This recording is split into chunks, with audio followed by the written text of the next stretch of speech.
or lifestyle change. It is now more common in young women, 45 and under. It's usually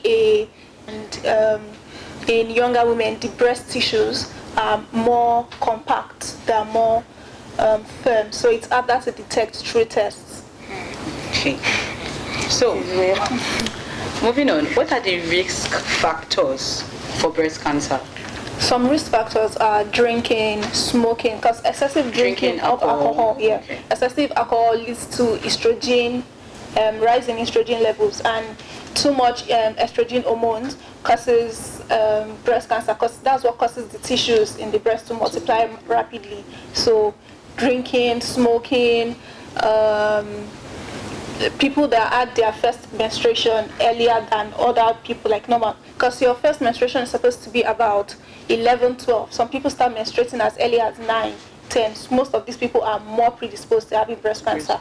People that have that enter menopause later than they should. People that had their first pregnancy late, not early, because early pregnancy is supposed to be between ages 21 to 28. So women whose first pregnancy happened 29, 30 are more at risk at having breast cancer. Wow, yeah, I'm really surprised, because now it has been noticed that even toddlers, okay, don't let me say toddlers, preteens, that's 7 years, 8 years, they have their menstruation early. So that's a risk factor for them to get breast cancer. So is there a way they can prevent not because getting their these period young early? ones, I'm not sure like they know, even though that you are saying it. Like I think I have people that say, oh, I started menstruating early and all, and I'm not sure these people know that, okay, this is what is at risk.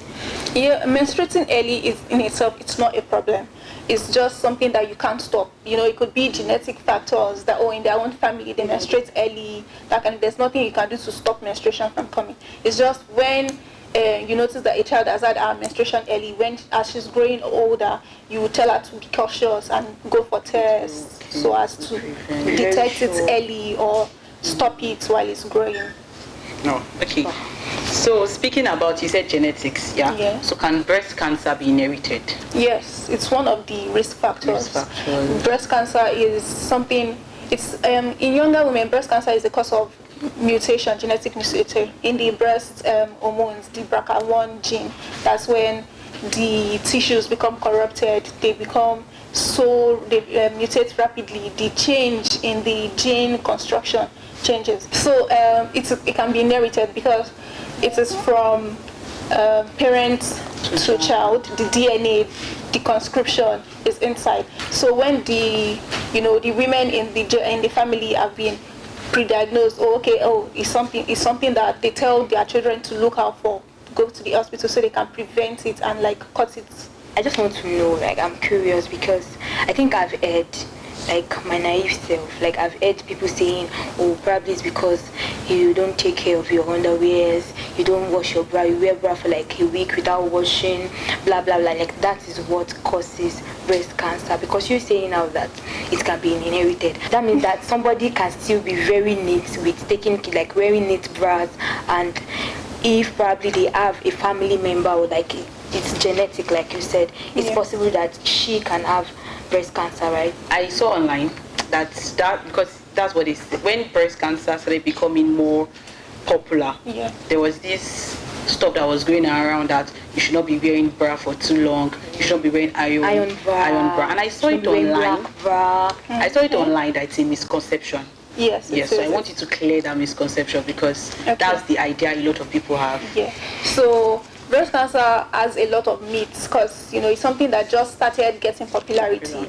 So bra hygiene is important, but it's not because of constantly wearing the same bra that someone gets breast cancer. No, breast cancer is caused by a genetic mutation. It's caused by excessive hormones that cause the tissues to grow. You're supposed to wash your bra after every 2 to 3 wears. Some people wear it for 1 week, but after 2 to 3 wears, are supposed to wash the bra. Another misconception that people have is, when a child is growing and her breast starts developing faster than usual, that means she's going to have breast cancer. No, that's not true. Another misconception also is when people say, our family has breast cancer, that means automatically they're going to cut off her breast. She's not going to have breast. No, there's so many ways of managing breast cancer in women. Okay, so you're saying if somebody has breast cancer, it doesn't mean that the person has to be operated, like cutting off the breast. It's not in all cases. Not in all cases. Wow. Cutting off the breast is one of the treatments for later stages breast cancer, because breast cancer has about 5 stages.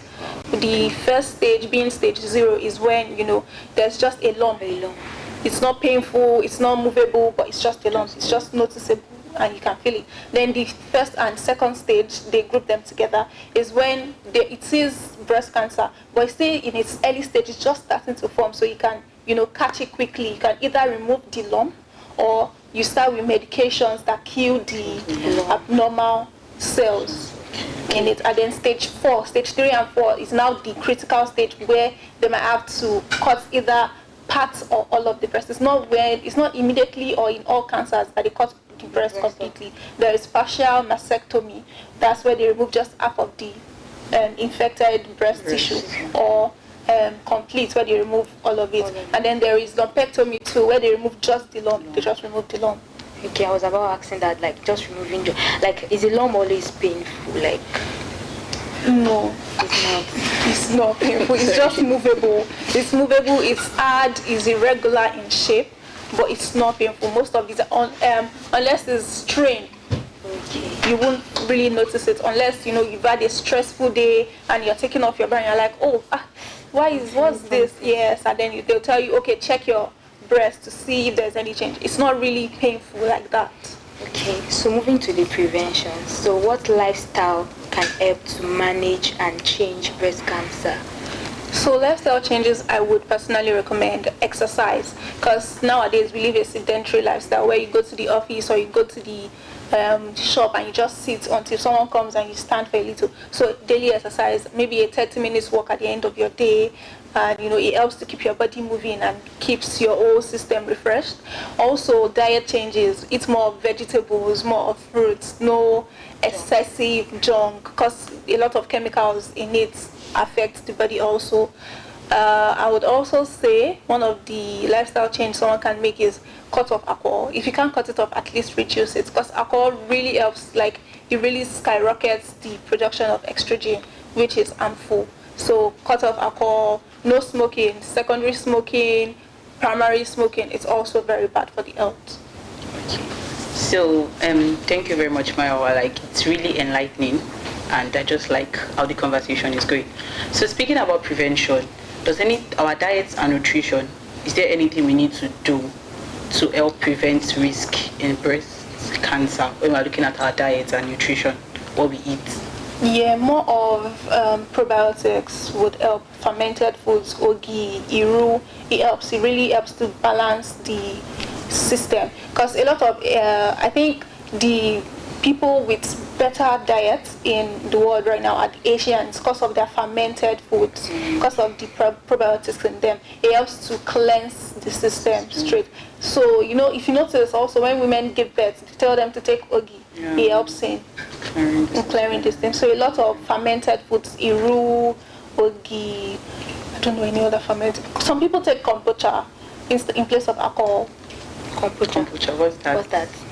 Sorry, I don't know what you mean.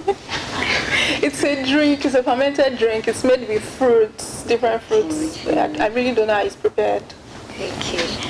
Okay. So I want to ask, how often should women take mammograms? Mammograms should be taken annually. Sorry, say the meaning of mammograms first.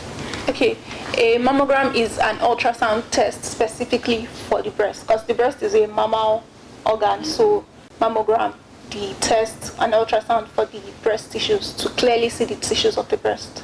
Okay, so how often? So they should be done yearly, annually, once a year. From what age? Like a mother now, for instance, and you said a mother that a child that gets menstruation early is on a risk side of getting breast cancer. So does that mean if that child starts developing breasts, the child can start going for mammogram, or what age? Usually it's recommended for women 45 and older, but due to the rise in younger women, so I would say about 21 from 21 and above yearly. But self-examination should be done monthly after every period. After every period? After every menstrual period, about 1 week after your period, self-examination. So can you briefly talk about self-examination, in as much as we feel like everybody knows about it? I feel some people don't know about self-examination. So self-examination is when you check your breast by yourself, because it's not easy to go to the hospital every month to check your breast, and also it could be time consuming. But checking it at home is easy. You can just stand in front of a mirror, put one hand at the back of your head, the breast where you want to examine, the hand supporting that breast, you put it at the back of your head, and then take the opposite hand and use 3 fingers or 2 to just pat in a circular motion in front of a mirror. You can also lie down and check it. So it's like helps you to know your breast more intimately than you just, what if this is, it helps you to arrest symptoms earlier. Okay. What are the preventive measures for high-risk individuals? Like people, like you said, breast cancer has different stages. People that are like at that high stage, like what are some of the preventive?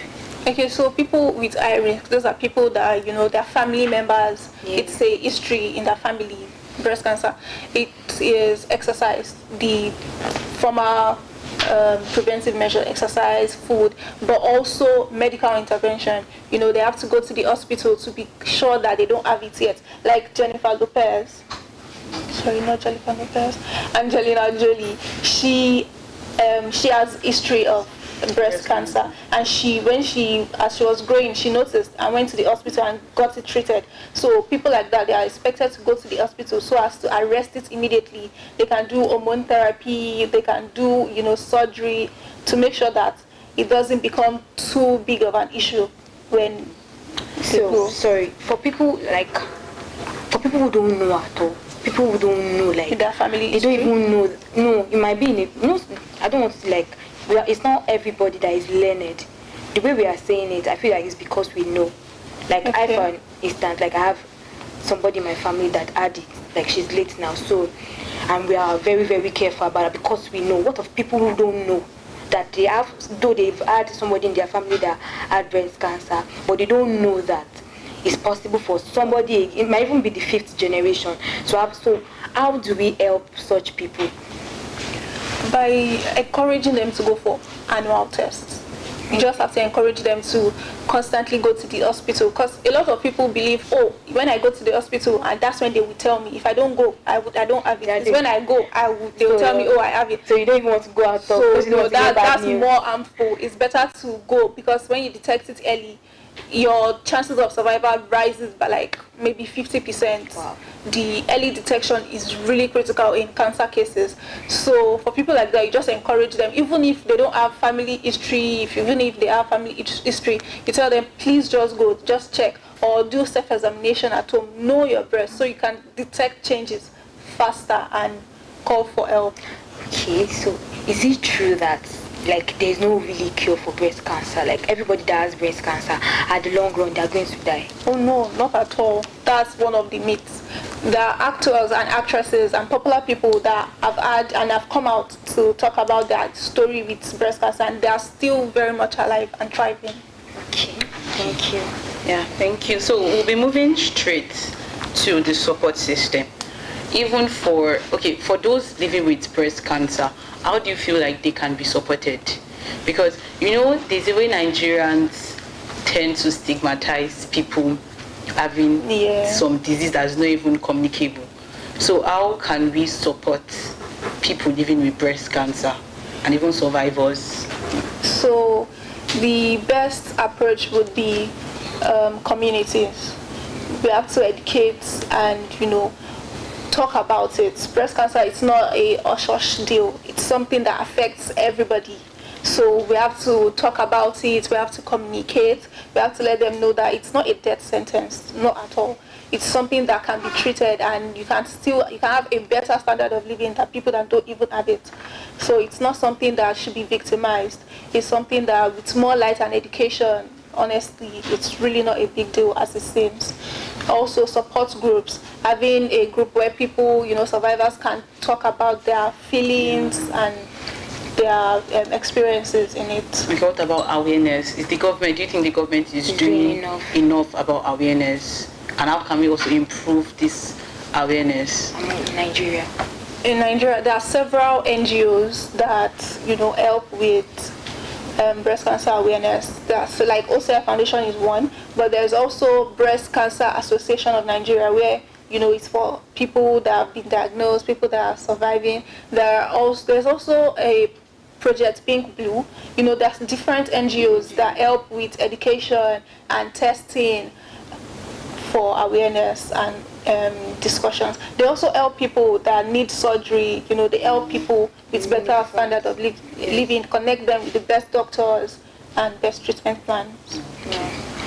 Thank you so much. So lastly, what are some of the challenges like breast cancer individuals, patients? The biggest challenge that most of them have is financial strain, because it's a lot of money to keep going for tests, get drugs and all of that. Those drugs, I heard, they are very expensive. They are very expensive, and most of them can only be gotten in like specific stores, because it's not a common drug. Yes, in Nigeria you can't get it over the counter.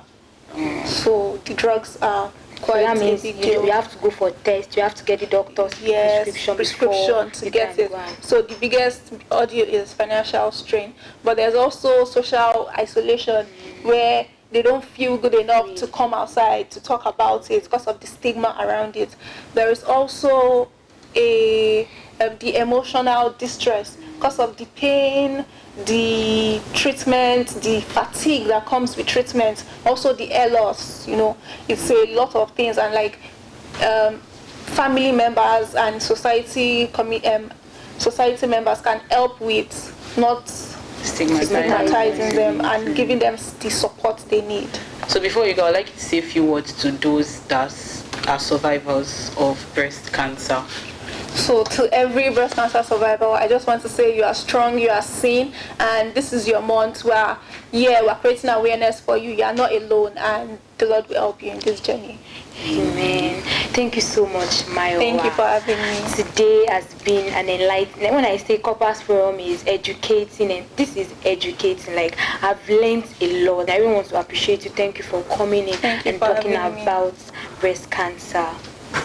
Thank you for shedding more light, and we really appreciate your coming, and would like to see you again on an episode of Corper'S Forum, anything relating to health. Mayowa said a lot. If you're a survivor, if you're a lady, women out there, please let's make sure to self-examine ourselves. And if you know that you have breast cancer, we want you to know that we love you and we see you, and by God's grace we pray for healing. Until next time, I'm Shobola Mubo, and I'm Fidora Falagwe. Till meet again next week.